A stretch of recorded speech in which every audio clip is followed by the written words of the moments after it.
오늘 우리가 함께 파헤쳐볼 이야기는요, 지금 이 순간에도 우리 디지털 세상을 움직이고 있는 보이지 않는 언어에 대한 겁니다.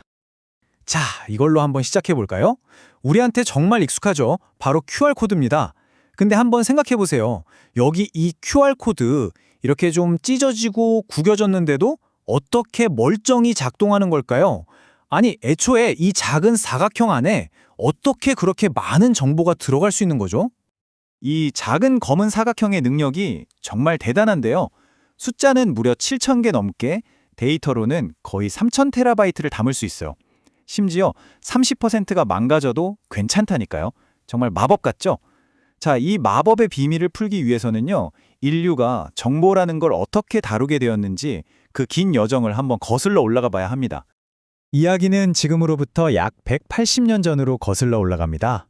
점과 선, 바로 전보의 시대죠. 그때 발명가들의 머릿속엔 아주 근본적인 질문이 하나 있었어요. 어떻게 하면 더 빨리 소통할 수 있을까? 바로 이 고민이 모든 것의 시작이었습니다. 보시면 아시겠지만 모스 부호에서 시작해서 QR코드까지 이 모든 발전이 그냥 하늘에서 뚝 떨어진 게 아니에요. 전부 그 앞에 있었던 혁신을 딛고 한 걸음씩 나아간 결과물이죠. 그러니까 각 시대의 기술자들이 당시에 주어진 기술 안에서 어떻게든 더 빠르고 더 안정적으로 정보를 보내려고 애쓴 흔적이라고 할 수 있습니다. 특히 이 모스 부호는요, 그냥 기술적인 발명품 그 이상이었어요. 사실 여기에는 아주 인간적이고 좀 안타까운 사연이 숨어 있습니다. 바로 속도에 대한 간절함에서 태어난 발명이었거든요. 모스보의 진짜 천재적인 점은 바로 이 효율성에 있어요. 한번 생각해 보세요. 영어에서 가장 많이 쓰는 글자가 이잖아요. 모스는 바로 이 이에 가장 짧은 신호, 점 하나를 딱 배정한 거예요. 반대로 잘 안 쓰는 글자엔 긴 신호를 주고요. 이게 별거 아닌 것 같아도 전체 메시지를 보내는 시간을 엄청나게 줄여줬습니다. 정말 기가 막힌 압축 방법이었던 거죠. 자, 그런데 메시지를 성공적으로 보내는 건요, 전투의 딱 절반일 뿐입니다. 왜냐하면 인류의 모든 통신 기술 앞에는 항상 똑같은 아주 끈질긴 악당이 버티고 있었거든요. 바로 잡음, 즉 오류입니다. 자, 여러분이 헬로라는 메시지를 보낸다고 상상해 보세요. 컴퓨터는 이걸 이렇게 아주 완벽하고 깨끗한 1과 0의 조합으로 이해하겠죠? 그런데 전송 과정에서 생긴 아주 사소한 잡음 때문에 여기 보이는 것처럼 0과 1 중에 딱 하나가 뒤집혔다고 쳐보세요. 딱 하나요. 그런데 이것만으로도 메시지는 완전히 망가져 버립니다. 컴퓨터 입장에서는 전혀 엉뚱한 말도 안 되는 데이터가 되어버리는 거죠. 이런 오류라는 적과 싸우려면 먼저 우리가 지키려는 정보가 대체 뭔지부터 제대로 알아야 했습니다. 그리고 바로 이 질문에 대한 답을 내놓은 한 천재가 있었으니 바로 클로드 쉐넌입니다. 그의 아이디어는 정말 그야말로 혁명적이었어요.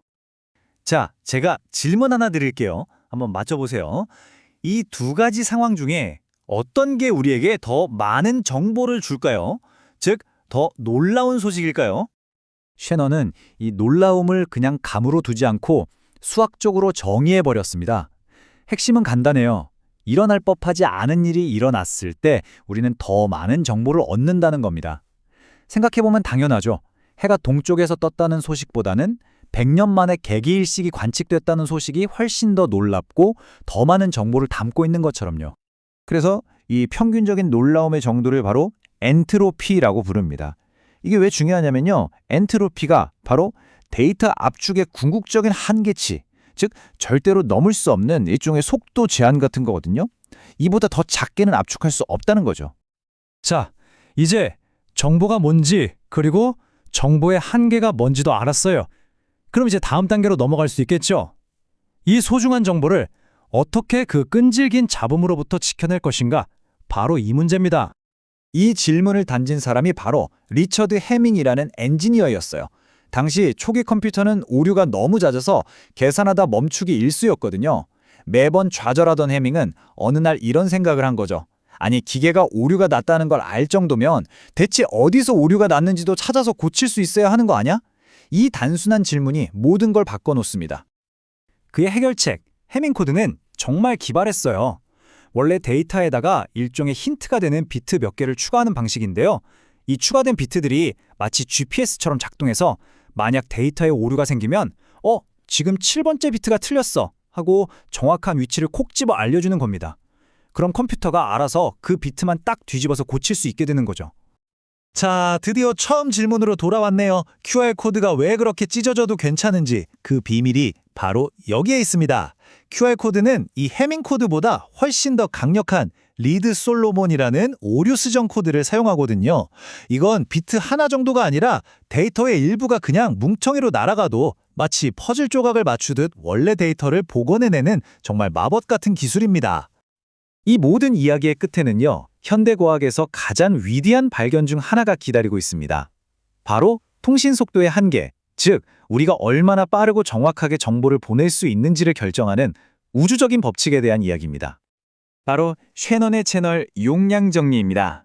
이게 바로 통신계의 최고 속도 제한 표지판이라고 할 수 있어요. 그리고 이 최고 속도는 딱 두 가지로 결정됩니다. 첫째, 데이터가 지나가는 길, 즉 고속도로가 얼마나 넓은가, 대역폭. 그리고 둘째, 내 목소리가 주변 소음보다 얼마나 더 큰가, 신호대 잡음비. 딱 이 두 가지입니다. 그래서 통신 속도를 높이려면 어떻게 해야 할까요? 이 그래프가 답을 아주 명확하게 보여주죠. 목청껏 소리 지르는 것, 즉 신호 세기를 2배로 높이는 것보다 고속도로 차선을 2배로 넓히는 것, 즉 대역폭을 늘리는 게 속도를 높이는데 훨씬 더 효과적이라는 겁니다. 자, 그럼 오늘 이야기의 핵심을 정리해 볼까요? 결국 모든 통신은 잡음과의 끊임없는 싸움이라는 것, 그리고 정보라는 건 사실 놀라움을 측정하는 거라는 것. 우리는 이 놀라움, 즉 엔트로피를 측정하고 또 오류를 스스로 고치는 코드를 만들어서 정보를 지켜왔습니다. 결국 아내의 소식을 늦게 들어야 했던 모스의 슬픔에서부터 지금 우리가 QR코드를 찍는 그 찰나의 순간까지 이 모든 게 혼돈 속에서 질서를 지키려는 인류의 위대한 여정인 셈이죠. 마지막으로 이런 질문을 던져보고 싶네요. 정보의 법칙은 와이파이 신호부터 우리 몸속의 DNA까지 세상 모든 곳에 적용됩니다. 인류가 역사상 그 어느 때보다 더 많은 데이터를 쏟아내는 지금, 과연 세상을 또 한 번 바꿀 다음 시대의 코드는 어떤 모습일까요? 어쩌면 우리는 이제 디지털 비트를 넘어선 완전히 새로운 정보의 언어를 배워야 할 때인지도 모릅니다.